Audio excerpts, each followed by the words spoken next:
கர்த்தருடைய பரிசுத்த நாமத்துக்கு மகிமை உண்டாகட்டும். ప్రభువుకి పరిశుద్ధ నామమునకు మహిమ కలుగును గాక. முதலாம் சாமுவேல் 7ஆம் அதிகாரம், మొదటి సమూయేలు 7వ అధ్యాయము 17వ వచనத்தை మరోమరి కూడా వాసిద్దాం. 17వ వాక్యముని మరొకసారి కూడా చదవండి. మరియు అతని ఇల్లు రామాలో నుండినందున అచ్చటికి తిరిగి వచ్చి అచ్చటకుడును న్యాయము తీర్చుచుండెను. మరియు అతడు అక్కడ యెహోవాకు ఒక బలిపీఠము కట్టెను. ஆண்டவருடைய நாமத்திற்கு மகிமை உண்டாவதா. ప్రభు యొక్క నామమునకు మహిమ కలుగును గాక. ராமாவிலே அவன் வீடு அங்கே இருந்தது. రామాలో ఆయనకి ఇల్లు అక్కడ ఉండేను. ஆண்டவருடைய நாமத்திற்கு மகிமை உண்டாகட்டும். ప్రభు యొక్క నామమునకు మహిమ కలుగును గాక. சாமுவேல் ராமா என்ற இடத்திலே வீடு கட்டி குடியிருந்ததாக வேதம் சொல்லுகிறது. సమూయేలు రామా అనే స్థలములో ఇల్లు కట్టి నివాసము చేసినట్లు పరిశుద్ధ గ్రంథము చెబుతున్నది. அது மாத்திரமல்ல, అంత మాత్రమే కాదు, அவன் இஸ்ரவேலை நியாயம் விசாரித்தான் என்று சொல்லியிருக்கிறது. అంత మాత్రమే కాదు, ఇశ్రాయేలుని తాను న్యాయము తీర్చి ఉన్నాడు. அவன் அங்கே ஒரு பலிபீடத்தை கர்த்தருக்காக கட்டினான். అతడు ఆ స్థలములో ఒక బలిపీఠమును కట్టి ఉన్నాడు. கர்த்தருடைய நாமத்திற்கு மகிமை உண்டாகட்டும். ప్రభు యొక్క నామమునకు మహిమ కలుగును గాక. சாமுவேல் ஒரு நசரேயனாக సమూయేలు ఒక నాజీరుడు.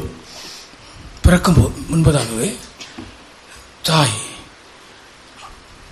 அவனை பற்றி ஒரு பொருத்தனை பண்ணியிருந்தாள். జన్మించబడుటకు మునిపే తన యొక్క తల్లి తన గురించి ఒక నిబంధన, ఒక మొక్కుబడి చేసి ఉన్నది. சாமுவேல் பண்ணின பொருத்தனை அல்ல இது. సమూయేలు చేసిన మొక్కుబడి కాదు, அவனுடைய தாய் பண்ணின ஒரு பொருத்தனை. తన యొక్క తల్లి చేసిన ఒక మొక్కుబడి. முதலாம் சாமுவேல் 1ஆம் அதிகாரம், మొదటి సమూయేలు 1వ అధ్యాయము 11వ వచనం, 11వ వాక్యం. సైన్యములకు అధిపతియగు యెహోవా, నీవు సేవకురాలనైన నాకు కలిగి ఉన్న శ్రమను చూచి నీ సేవకురాలనైనా నన్ను మరొక జ్ఞాపకము చేసుకుని నీ సేవకురాలనైనా నాకు మగపిల్లను దయచేసిన ఎడల వాని తల మీదకి క్షౌరపు కత్తి ఎన్నటికి రానియక వాడు బ్రతుకు దినములన్నిటిను నేను వానిని యెహోవా వగు నీకు అప్పగింతునని మొక్కుబడి చేసుకొనెను.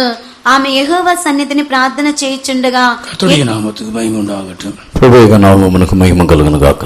எனக்கு ஒரு ஆண் பிள்ளை கொடுத்தால் நான் அவனை விதமாக வளர்ப்பேன் என்று பொருத்தனை செய்கிறார். నాకు ఒక మగబిడ్డని ఇచ్చినట్లయితే నేను ఈ విధముగా వానిని పెంచుదని చెప్పి మొక్కుబడి చేసి ఉన్నది. அவன் உயிரோடு இருக்கும் நாளெல்லாம் அவன் தலையின் மேல் சவரகன் கட்டிப்படுவதில்லை என்று பொருத்தனை செய்தார். తాను బ్రతుకు దినములంతా కూడా సౌరపు కత్తి తన యొక్క తల మీద పడటం లేదని మొక్కుబడి చేసి ఉన్నది. அப்படிப்பட்டவர்கள் நிறைய பேர் இஸ்ரவேல் தேசத்தில் இருந்தார்கள். అటువంటి వారు ఇశ్రాయేల్ దేశంలో అనేకులు ఉండేరి. அவர்கள் தங்கள் தலை முடியை கத்தரிக்க மாட்டார்கள். వారు తమ యొక్క తల వెంట్రుకల్ని కత్తిరించరు. அவர்கள் நீளமாய் வளர்ப்பார்கள். వారు దానిని పొడవుగా పెంచుదురు. அவர்கள் பெண்களைப் போல தலைமயிரை நீளமாய் வளர்ப்பார்கள். వారు స్త్రీల వలె తల వెంట్రుకల్ని వారు పొడవుగా పెంచుదురు. அவர்களை பார்க்கும்போது இவர்கள் நசரியர் என்று விளங்கிக் கொள்வார்கள். వారిని చూసినప్పుడే వీరు నాజీరులు అని చెప్పి వారికి అర్థమవుతుంది. அவர்கள் ரொம்ப கவனமாய் ஜீவிக்க வேண்டும். వారు చాలా జాగ్రత్తగా వారు జీవించవలను. அவர்கள் நசரியராக இருக்கிறபடியால் వారు నాజీరులై ఉన్నందున மரணம் அடைந்த ஒருவர் மூலமாயும் அவர்கள் தீட்டுப்படக்கூடாது. మరణించిన ఏ ఒక్కరి ద్వారానూ వారు అపవిత్రపరచబడకూడదు. ஆண்டவருடைய நாமத்திற்கு மகிமை உண்டாகட்டும். ప్రభు యొక్క నామమునకు మహిమ కలుగును గాక. என்னாகமம் 6ஆம் அதிகாரத்திலே இந்த நசரியர்களை குறித்து படிக்கிறோம். సంఖ్యాకాండము 6వ అధ్యాయములో ఈ నాజీరుల్ని గురించి చదువుతున్నాం. அவர்கள் சொந்த தாய் தகப்பனுக்கு கூட அவர்கள் தங்களை தீட்டுப்படுத்திக் கொள்ளக்கூடாது. వారు తమ యొక్క సొంత తల్లిదండ్రుల నిమిత్తము కూడా వారు తమని అపవిత్రపరచుకొనకూడదు. சகோதரன் சகோதரிக்கு கூட அவர்கள் தங்களை தீட்டுப்படுத்திக் கொள்ளக்கூடாது. సహోదరుల నిమిత్తము కూడా వారు తమను అపవిత్రపరచుకొనకూడదు. பழைய ஏற்பாட்டு காலத்திலேயே எவ்வளவு ஒரு பயங்கரமான ஒரு பிரதிஷ்டை உள்ள வாழ்க்கை இருந்திருக்கிறது பாருங்கள். పాత నిబంధన కాలములోనే ఎంత ప్రతిష్ట గల ఒక జీవితం ఉన్నదో చూడండి. ఎన్నాగమం 6ఆம் அதிகாரத்திலே படிக்கும்போது సంఖ్యాకాండము 6వ అధ్యాయములో చదువుతున్నప్పుడు 6-7 வசனங்களை வாசிங்க. 6-7 వాక్యములను 5-7 వరకు వాసింగ. 5వ వాక్యము నుండి 7వ వాక్యం వరకు చదవండి. అతడు నాజీరగుటకు మ్రొక్కుకొనిన దినములన్నింటిలో మంగళ కత్తి అతని తల మీద వేయవలదు. అతడు యెహోవాకు తన్ను తాను ప్రత్యేకించుకొనిన దినములు నెరవేరు వరకు అతడు ప్రతిష్ఠితుడై తన తల వెంట్రుకలను ఎదుగనీయవలెను. అతడు యెహోవాకు ప్రత్యేకముగా నుండు దినములన్నిటిలో ఏ శవమును ముట్టవలదు. తన దేవునికి మీదు కట్టబడిన తల వెంట్రుకలు అతని తల మీద నుండును గనుక అతని తండ్రి గాని తల్లి గాని సహోదరుడు గాని సహోదరి గాని చనిపోయినను వారిని బట్టి అతడు తన్ను తాను అపవిత్రపరచుకొనవలదు. ஆண்டவருடைய நாமத்தில் மகிமை உண்டாகட்டும். ప్రభువు నామమునకు మహిమ కలుగును గాక. பழைய ஏற்பாட்டு காலத்திலே பெற்றோர்கள் மரித்தால் சகோதரர் மரித்தால் அவர்கள் மொட்டை அடித்துக் கொள்வார்கள். పాత నిబంధన కాలంలో తల్లిదండ్రులు చనిపోయినప్పుడు వారి యొక్క సహోదరులు చనిపోయినప్పుడు వారు తల బోడి చేసుకుంటారు. இன்றைக்கும் கூட அதை நாம் சாதாரணமாக நம்முடைய దేశంలో பார்க்கலாம். ఇప్పుడు కూడా మన యొక్క దేశంలో ఈ ఆచారంని మనం చూడవచ్చు. సమీపంలో ఒక విశ్వాసి మరిచి పోనారు. ఇటీవల ఒక విశ్వాసి చనిపోయి ఉన్నారు. మగను విశ్వాసిదాన్. వారి యొక్క కుమారుడు కూడా విశ్వాసే. మొట్టై పట్టుకున్నారు. ఆయన గుండు కొట్టించుకున్నారు. ஆண்டவருடைய நாமத்தில் மகிமை உண்டாகட்டும். ప్రభువు యొక్క నామమునకు మహిమ కలుగును గాక. பழைய ஏற்பாட்டு காலத்திலேயே அவர்கள் நசரேயர்கள் தங்களுடைய தலைமுடியை கத்தரிக்க கூடாது. పాత నిబంధన కాలంలోనే నాజీరులైన వారు తన యొక్క తల వెంట్రుకల్ని కత్తిరించకూడదు. பெந்தெகோஸ்து ஜனங்கள் அவர்கள் வேளாங்கண்ணி போய் மொட்டை அடிக்கிறார்கள். పెంతెకోస్తు జనులు వేలాంగణి వెళ్ళి అక్కడ గుండు కొట్టించుకుంటున్నారు. இங்கே விஜயவாடல ஒரு இடம் இருக்கு. ఇక్కడ విజయవాడలో ఒక ప్లేస్ ఉంది, గొనదల. ஒரு విశ్వాసి நம்ம మీటింగ్ ஒரு విశ్వాసి, ఒక విశ్వాసి మన కూటమికి వచ్చే విశ్వాసి గుణదల పోయి அங்க போய் மொட்டை அடிச்சிட்டு வராரு. గొనదలకు వెళ్ళి గుండు కొట్టించుకుని వస్తున్నాడు. இவங்களுக்கெல்லாம் பைபிள் தெரியாது. వీరందరూ కూడా బైబిల్ గురించి తెలియదు. బైబిల్ அவங்க கையில இருக்கிறது. బైబిల్ వారి చేతిలో ఉన్నాయి. ஏன் நாம அப்படி செய்யக்கூடாது? ఎందుకు మనం ఆ విధంగా చేయకూడదు? తిరుపతికి పోయి మొట్టை అడిగారు. తిరుపతికి వెళ్లి గుండు కొట్టించుకుంటున్నారు. తమిళనాడులో కూడా పழக்கங்கள் இருக்கிறது. తమిళనాడులో కూడా అలాంటి అలవాట్లు ఉన్నాయి. పళనిలో పోయి మొట్టை అడిపారు. పళని అనే స్థలమునకు వెళ్లి గుండు కొట్టించుకుంటారు. తిరుచెందూరు ఇடம் ఇருக்கு, అంగ పోయి మొట్టை అడిపారు. తిరుచెందూరు అనే ఒక స్థలం ఉంది, అక్కడికి వెళ్లి గుండు కొట్టించుకుంటారు. అంగ పోయి మొట్టை అడిపారు. తిరుత్తని అనే ఒక స్థలం ఉంది, అక్కడికి వెళ్లి గుండు కొట్టించుకుంటారు. ఉలగத்திலே அந்த விதமான பழக்கங்கள் இருக்கிறது. ఇలా లోకములో ఇటువంటి అలవాట్లు ఉన్నాయి. సత్యத்துக்கு வந்த பிறகு, సత్యములకు వచ్చిన తర్వాత நாம் அப்படிப்பட்ட కార్యங்களை நாம் செய்யக்கூடாது. మనం అటువంటి కార్యములని చేయకూడదు. ஆண்டவருடைய நாமத்தில் மகிமை உண்டாகட்டும். ప్రభువు యొక్క నామమునకు మహిమ కలుగును గాక. ஒரு பெரிய சினிமா தியேட்டர் ஓனர் இருந்தார்.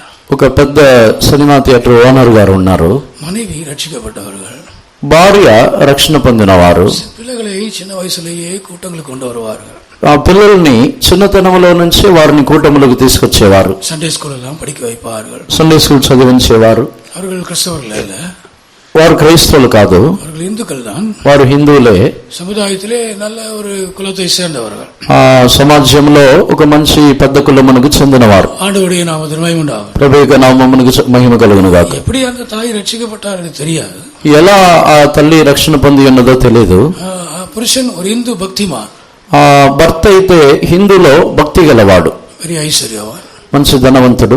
அந்த ஊர்ல ஒரு பெரிய தியேட்டர் அவருக்கு இருக்கிறது. ఆ ఊరిలో పెద్ద థియేటర్ ఉంది. அதோடைய நாமத்துக்கு மகிமை உண்டாகட்டும். ప్రభువు యొక్క నామమునకు మహిమ కలుగును గాక. அவருக்கு 2 பையன்கள் இருந்தார். ఆయనకి 2 కుమారులు ఉన్నారు. అమ్మ చిన్న వయసులో సండే స్కూల్ எல்லாம் கூட்டி போயிருக்கிறார். ఆ తల్లిగారు చిన్న వయసులోనే సండే స్కూల్ కి అంతా తీసుకుని వెళ్ళేవారు. బైబిల్ அவங்களுக்கு தெரியும். బైబిల్ వాళ్ళకి తెలుసు. ఇప్పుడు தகப்பனார் மரித்து விட்டார். ఇప్పుడు తండ్రి చనిపోయి ఉన్నాడు. பெரிய மகன் மொட்டை அடிக்க வேண்டும். ఇప్పుడు పెద్ద అబ్బాయి గుండు కొట్టించుకోవాలి. பெரிய மகன் அவர் ஒரு ப்ரொஃபசர். ఆ పెద్ద అబ్బాయి వచ్చి ఆయన ఒక ప్రొఫెసర్. அவர் సండే స్కూల్ హెడ్ మాస్టర్. ఆయన సండే స్కూల్ హెడ్ మాస్టర్. చర్చిలో సండే స్కూల్ హెడ్ మాస్టర్. చర్చ్లో సండే స్కూల్ హెడ్ మాస్టర్. வெளியிலே ஒரு பெரிய ப்ரொஃபசர், காலேஜில் ஒரு பெரிய ஒரு ப்ரொஃபசர். కాలేజీలో ఒక పెద్ద ప్రొఫెసర్. இன்னொரு பையன் ஒரு பெரிய డాక్టర్. ఇంకా ఒక అబ్బాయి ఆయన ఒక పెద్ద డాక్టర్. ஆண்டவருடைய நாமத்தில் மகிமை உண்டாகட்டும். ప్రభువు యొక్క నామమునకు మహిమ కలుగును గాక. எல்லா சடங்குகளும் முடிந்தது, అన్ని ఆచారములు ముగించబడింది. பெரிய பையன் సండే స్కూల్ హెడ్ మాస్టర్ மொட்டை அடித்து வராரு. పెద్ద అబ్బాయి సండే స్కూల్ హెడ్ మాస్టర్ గుండు కొట్టేసుకొని వచ్చారు. விடுவாங்களா? மற்ற டீச்சருங்க விடுவாங்களா?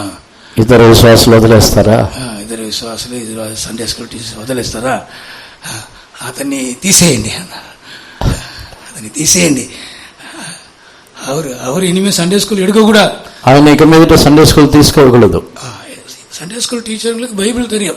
సండే స్కూల్ టీచర్లకు బైబిల్ తెలుసు. நல்ல விசுவாசிகளுக்கு బైబిల్ తెలియం. మంచి విశ్వాసులకు బైబిల్ తెలుసు. பழைய விசுவாசிகளுக்கு బైబిల్ తెలియం. పాత విశ్వాసులకు బైబిల్ తెలుసు. தலைமயிரை కత్తిరిத்தால் అది తీట్టు. తల వెంట్రుకలని కత్తిరించినట్లయితే అది అపవిత్రత. ஆண்டவருடைய நாமத்தில் மகிமை உண்டாகும். ప్రభువు యొక్క నామమునకు మహిమ కలుగును గాక. సాధారణமாக நாம் மட்டை அடிக்கலாம். సాధారణముగా గుండి కొట్టించుకోవచ్చు. வெயில் காலத்திலே సమ్మర్ కట్ என்று சொல்வாరు. ఎండాకాలంలో సమ్మర్ కట్ అని చెప్తారు. வெயில் காலத்தில் ஒரு மொட்டை போடுவாరు. ఎండాకాలంలో గుండి కొట్టించుకుంటారు. அது தவறு அல்ல, అది తప్పు కాదు. ஆனால் இந்த சடங்குகளுக்காக நீங்கள் மொட்டை அடித்தால் அது பாவம். కానీ ఆచారముల కొరకు మీరు గుండి కొట్టించుకున్నట్లయితే అది పాపం. ஆண்டவருடைய நாமத்தில் மகிமை உண்டாகட்டும். ప్రభువు యొక్క నామమునకు మహిమ కలుగును గాక. విగ్రహத்துக்கு முன்பாக போய் நீங்கள் மொட்டை அடித்தால் அது பெரிய பாவம். ఒక విగ్రహమునకు ముందు వెళ్ళి మీరు గుండి కొట్టించుకున్నట్లయితే అది పెద్ద పాపము. பழைய ஏற்பாட்டிலேயே నజరేయులకు அந்த ప్రమాణం கொடுக்கப்பட்டிருந்தது. పాత నిబంధన కాలంలోనే నాజీరులైన వారికి ఆ ప్రమాణం ఇవ్వబడి ఉన్నది. రెండు విధమైన నజరేయులు இருந்தார்கள். రెండు విధములైన నాజీరులు ఉన్నారు. ஒரு கூட்டத்தார் ஒரு வருஷம் இல்ல 6 மாசம் அப்படி அந்த விரதம் இருப்பார்கள். ఒక గుంపు వారు 6 నెలలు లేకపోతే ఒక సంవత్సరమో ఆ మృకబడిలో ఉంటారు.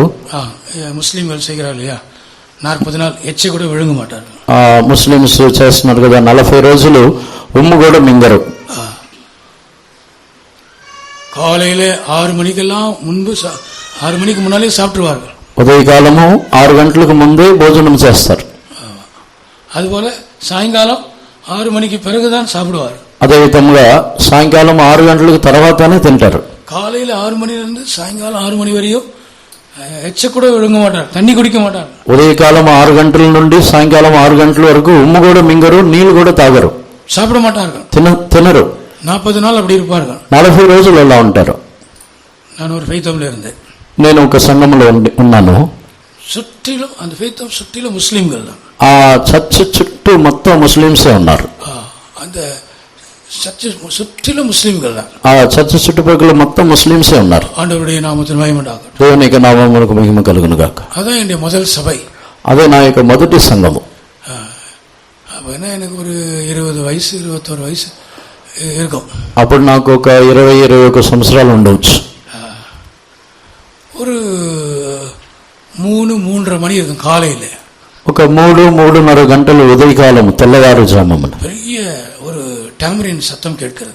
ఒక పెద్ద కంజర సౌండ్ వినపడుతుంది. அப்படி ஃபெய்த்தம் சுத்தி வருது. ఆ ఫైతం చుట్టూ తిరుగుతున్నారు. జిల్ జిల్ జిల్ జిల్ అని வருது. ఆ కంజర సౌండ్ జిల్ జిల్ జిల్ అని సౌండ్ వస్తుంది. அப்படி இப்படி சுத்தி அப்படி சுத்தி அப்படி சுத்தி ரவுண்ட் வருது.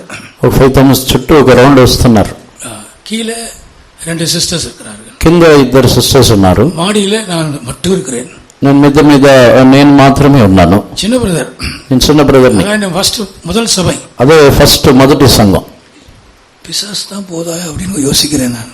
దయ్యం ఏదైనా వెళ్తుందని నేను ఆలోచించాను. சொல்லுவார்கள் రాత్రిలో జిల్ జిల్ జిల్ அப்படி சுத்தி வரும் சொல்லுவார்கள். వాళ్ళు చెప్తారు రాత్రిలో జిల్ జిల్ అని అలా తిరిగి వచ్చిందని చెప్తారు. எழுந்து பார்த்தா மணி 3:30. లేచి చూస్తే 3:30 గంటలు. சரி 4 மணி பிரைசிங் போகணும்.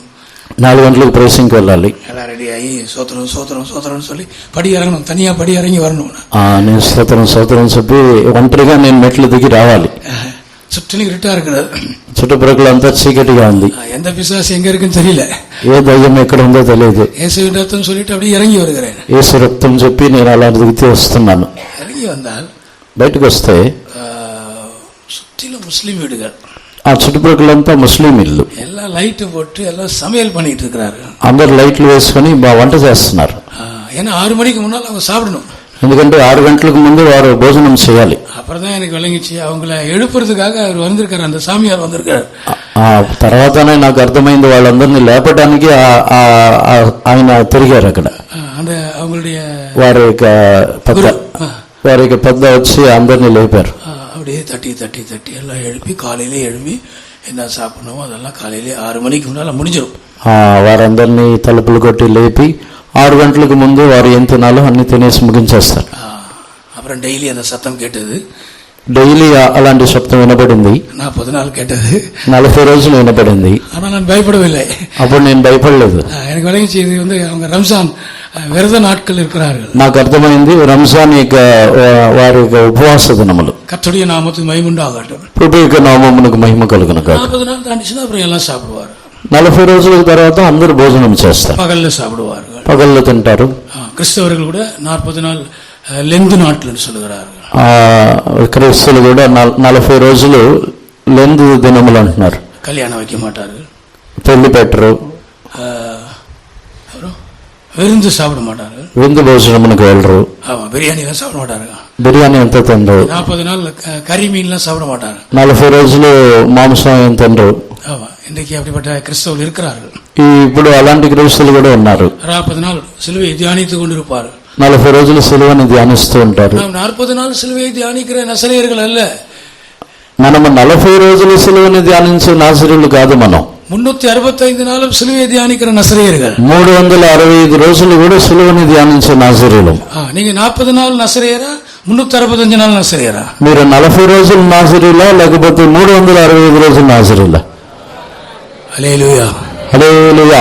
ఇశ్రాయేలు அப்படி 2 கூட்டத்தார் இருந்தார்கள். ఇశ్రాయేలులో అలాంటి 2 గుంపుల వారు ఉన్నారు. ஒரு கூட்டத்தார் அந்த 40 நாள் மட்டும் அந்த నసరేయ విరదం இருப்பார். ఒక గుంపు వారు ఆ 40 రోజులు మాత్రమే ఆ నాజరు యొక్క ఆ మొక్కుబడిలో ఉంటారు. ఇలావటల్ ஒரு 6 மாசம், ఒక 6 నెలలు அவர் பொருத்தனை பண்ணிக்கொள்வார். అలా మొక్కుబడి చేసుకుంటారు. ஒரு வருஷம் முடிந்த பிறகு மட்டை அடித்துக் கொள்வார். ఒక సంవత్సరం ముగించబడిన తర్వాత వారు గుండి కొట్టించుకుంటారు. அதை நெருப்பிலே போட்டு எரித்து விட வேண்டும். వాటిని నిప్పులో వేసి తగలబెడతారు. கர்த்தருடைய நாமத்திற்கு மகிமை உண்டாகட்டும். ప్రభు యొక్క నామమునకు మహిమ కలుగును గాక. பழைய ఏర్పాటులో சொல்லப்பட்டிருக்கிறது. ఇది పాత నిబంధనలో చెప్పబడి ఉన్నది. అదే పழைய ఏర్పాటులే, అదే పాత నిబంధన కాలంలో இருக்கும் కాలం వரைக்கும் జీవిత కాలమంతయు நசரேயராய் இருக்கிற ஒரு கூட்டத்தார் இருந்தார். నాజరీయులుగా ఉన్న ఒక గుంపు వారు ఉన్నారు. அப்படிப்பட்ட ஒரு மனிதன் தான் சிம்சோன்.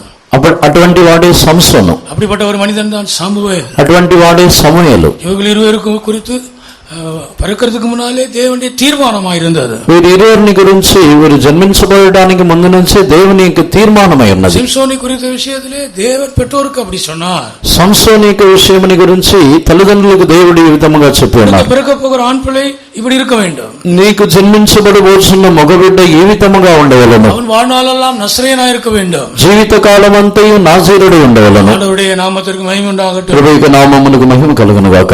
ప్రియమానులే సిమ్సోన్ పాదిயிலே அதை నష్టపడినాడు. ప్రియులారా, సంసోను మా మధ్యలోనే దానిని పాడు చేసి అన్నాడు. సామువేల్ కడైశ్వర్యం కాతుకొండాన్. సమూయేలు దానిని చివరి వరకు కాపాడుకొని మరణనాల్ వரையும் నసరేయனாய் இருந்தான். మరణం వరకు నాజీరుడై ఉన్నాడు. பாருங்க, தகப்பனுக்காக கூட அவன் அந்த முடி வெட்டக்கூடாது. తండ్రి కొరకు కూడా అతడు తల వెంట్రుకలని కత్తిరించకూడదు. తాయికాగ సహోదరునికాగ సహోదరికాగ కూడా వెట్టకూడదు. తల్లి కొరకు, సహోదరుడి కొరకు, సహోదరి కొరకు కూడా తల వెంట్రుకలని కత్తిరించకూడదు. ఇప్పుడుపట్ట నసరేయులు పెరుమాళ్ వివాహం చేయామలే இருப்பாరు. ఇటువంటి నాజరీయులు ఎక్కువగా వివాహం చేసుకొనకుండా ఉంటారు. కర్తరుடைய பரிசுத்த நாமத்திற்கு மகிமை உண்டாகட்டும். ప్రభువు యొక్క పరిశుద్ధ నామమునకు మహిమ కలుగును గాక. వివాహం செய்துకొన్న నసరేయులు ఉండు. వివాహం చేసుకొనుచున్న నాజరీయులు ఉన్నారు. இந்த நசரியர்கள் அவர்கள் தங்களை தீட்டுப்படாமல் காத்துக்கொள்ள வேண்டும். ఈ నాజరీయులు తమని అపవిత్రపరచుకొనకుండా కాపాడుకొనవలెను. அப்படியானால் ஊழியக்காரங்க, முழு நேர ஊழியக்காரங்க எவ்வளவு கவனமா இருக்க வேண்டும். అలాగైతే 20 సంపూర్ణ సేవ చేసిన సేవకులు ఏ విధముగా ఉండవలెను? ரொம்ப ஜாக்கிரதையாக இருக்க வேண்டும். மிக்கிலி ஜாக்கிரதைగా ఉండవలెను. தங்களை அவர்கள் தங்கள் பிரதிஷ்டை அவர்கள் தீட்டுப்படுத்திக் கொள்ளக்கூடாது. తమ యొక్క ప్రతిష్టని వారు అపవిత్రపరచుకొనకూడదు. போன வருஷம் 23ஆம் ஆண்டு ஒரு பிள்ளை ஒரு சகோதரி ஊழியத்துக்கு போனார். పోయిన సంవత్సరము 2023 సంవత్సరంలో ఒక సహోదరి సేవకు వెళ్ళి ఉన్నారు. నడిగుడి పక్కన పాత పాడా నడిగుడి పక్కన పిడుగురాల నడిగుడి పక్కన వాడపల్లి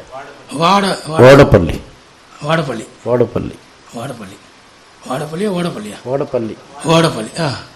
అங்கிருந்து ஒரு பிள்ளை ஊழியத்துக்கு போனார். ఓడపల్లి నుంచి ఒక అమ్మాయి సేవకి వెళ్ళింది. అమ్మ అప్పాலாம் ரொம்ப అழுதார்கள். తల్లిదండ్రులంతా బాగా ఏడ్చారు. ஏனென்றால் ஊழியக்காரலாம் அவங்களை வேண்டாம் என்று சொல்லிவிட்டார். ఎందుకంటే సేవకులంతా ఆ అమ్మాయిని వద్దని చెప్పేశారు. అమ్మచ్చి వేண்டாం சொல்லிவிட்டாరు. అమ్మచ్చి వద్దని చెప్పారు. అసిస్టెంట్ అమ్మచ్చి వేண்டாం சொல்லிட்டாరు. అసిస్టెంట్ అమ్మచ్చి వద్దని చెప్పారు. మున్నాలు இந்த నడిచేవాళ్ళం వేண்டாం சொல்லிட்டாరు. అంతకు ముందు నడిపించేవారు కూడా వద్దని చెప్పేశారు. அவங்கெல்லாம் வேணாம்னு சொன்னபோது நான் என்ன செய்யணும்னு தெரியல. వారందరూ వద్దని చెప్పిన తర్వాత నేనేమి చేయాలో నాకు తెలియలేదు. అమ్మ అప్ప வந்து అழுదారు. తల్లిదండ్రులు వచ్చి ఏడ్చారు. அந்த பிள்ளையும் வந்து அழுதார். ఆ అమ్మాయి కూడా వచ్చి ఏడ్చింది. எப்படியாகி நான் ஊழியத்துக்கு போக போறேன்னு சொன்னான். ఎలాగైనా నేను సేవకు వెళ్ళాలి. சரி, நான் ஊழியத்துக்கு அனுப்பினேன். సరే అని చెప్పి ఆ అమ్మాయిని సేవకు పంపించి ఉన్నాం. கர்த்தருடைய நாமத்துக்கு மகிமை உண்டாகட்டும். హృదయ నామమునకు మహిమ కలుగును గాక. போன மாசம் அந்த பிள்ளையுடைய அம்மா இறந்து போனார். పోయిన సంవత్సరము పోయిన నెల ఆ తల్లిగారు వారి అమ్మాయి యొక్క తల్లిగారు చనిపోయారు. ஒரே ஃபோன் எனக்கு வருகிறது.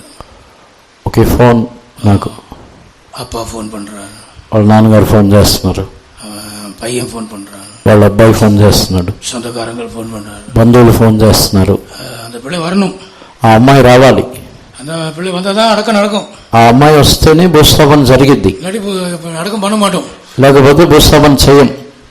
நான் சொன்னேன் ட்ரைனிங்ல இருக்கிறவங்க யாரும் வரமாட்டாங்க. నేను చెప్పిన ట్రైనింగ్ లో ఉన్నవారు ఎవరు రారు. தகப்பனா இருக்கட்டும், தாயா இருக்கட்டும், சகோதரனா இருக்கட்டும், சகோதரியா இருக்கட்டும் வர முடியாது. తల్లి అయినా తండ్రి అయినా సహోదరుడైనా సహోదరి అయినా రాలేరు. பயங்கரமா என்னோட போராடினார்கள். భయంకరంగా నాతో పోరాడి ఉన్నారు. சொந்தக்காரில் நான் கேட்டேன். బంధువులందరినీ నేను అడిగి ఉన్నాను. ஊழியத்துக்கு போகும்போது நீங்க யாரும் வரல. సేవకు వెళ్ళినప్పుడు మీరు ఎవరు రాలేదు. அப்பயே நீங்க வந்து அந்த பிள்ளை எனக்கு வேணும், நாங்க அவளுக்கு ஒரு கல்யாணம் பண்ணி நாங்க வச்சுக்கிறோம் நீங்க சொல்லலாம் இல்லையா?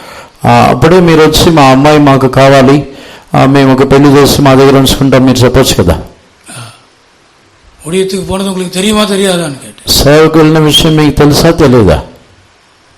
அப்பயே நீங்க வரல. అప్పుడు ఎందుకు రాలేదు? இந்த பிள்ளையை நாங்க அனுப்ப மாட்டோம், நாங்க ஒரு பையனை பார்த்து நல்ல பையனை பார்த்து நாங்க இவளை கல்யாணம் பண்ணி வைக்கிறோம் நீங்க அப்ப சொல்ல வேண்டியதானே. ఆ అమ్మాయిని మేము పంపించాం, ఒక అబ్బాయిని చూసి మంచిగా పెళ్లి చేస్తామని చెప్పి ఉండొచ్చు కదా. இப்போ ఎங்க இருந்து வந்தீங்கன்னு கேட்டேன். ఇప్పుడు ఎక్కడి నుంచి వచ్చారని అడిగాను. இனிமேல் அவள் உங்களுடைய பிள்ளை கிடையாது. ఇక మీదట అమ్మాయి మీ అమ్మాయి కాదు. அவள் ప్రతిష్ఠ உள்ளவளாய் దేవునికి ஊழியம் செய்ய போயிட்டாள். ప్రతిష్ఠ గల సేవకి దేవుని కొరకు సేవ చేయటకు వెళ్ళి ఉన్నది. அப்போ அவர்கள் கேட்கிறாரு, அம்மா அப்பா போய் பார்க்க கூடாதுன்னு యేసు எங்க சொல்லியிருக்கிறார். తల్లిదండ్రులను చూడకూడదని చెప్పి యేసు ప్రభు ఎక్కడ చెప్పారని అడిగారు. అది என்ன கடவுள், అదేం దేవుడు, அது என்ன மதம், అదేం మతము, அது என்ன சர்ச், అదేం చర్చి, அது என்ன பாஸ்டர், అదేం పాస్టర్. உங்களுக்கு பைபிள் தெரியாட்டா அப்படிதான் பேசுவீங்க. బైబిల్ తెలియకపోతే అలాగే మాట్లాడతారు. ஒருவன் இயேசுவிடத்துல கேட்டான். ఒక వ్యక్తి యేసు ప్రభుని అడిగి ఉన్నాడు. அப்பா மரிச்சிட்டார், మా నాన్నగారు చనిపోయి ఉన్నారు, அப்பா மரிச்சிட்டார், మా నాన్న చనిపోయి ఉన్నారు, நான் போய் அடக்கம் பண்ணிட்டு வரேன், నేను వెళ్లి భూస్థాపన చేసి వస్తాను. இயேசுவிடத்துல அவன் கேட்டான். యేసు ప్రభుని అడిగి ఉన్నారు. இயேசு என்ன சொன்னார்? యేసు ఏమని చెప్పి ఉన్నారు? மரித்தவர்கள் தங்கள் மரித்தோரை அடக்கம் செய்வார்கள், మృతులు తమ యొక్క మృతులని భూస్థాపన చేయుదురు. நீ என்னை பின்பற்றி வா, నీవు నన్ను వెంబడించు రమ్ము. இயேசு ஏன் பைபிள் இருக்கிற இயேசு పర్మిషన్ கொடுக்கவில்லை. నా బైబిల్లో ఉన్న యేసు ప్రభు పర్మిషన్ ఇవ్వలేదు. మీ బైబిల్ ఎట్లా ఉందో నాకు తెలియదు, మీ బైబిల్లో ఎలా ఉందో నాకు తెలియదు. నా బైబిల్ ఆ వాక్యం ఉంది. నా బైబిల్లో ఆ వాక్యం ఉంది. వాక్యం చదవండి, వాక్యం చదవండి. மரித்தோர்கள் தங்கள் மரித்தோரை அடக்கம் பண்ணுவார்கள், మృతులు తమ యొక్క మృతులను పాతి పెట్టుదురు. நீ என்னை பின்பற்றி வா, నీవు నన్ను వెంబడించుము.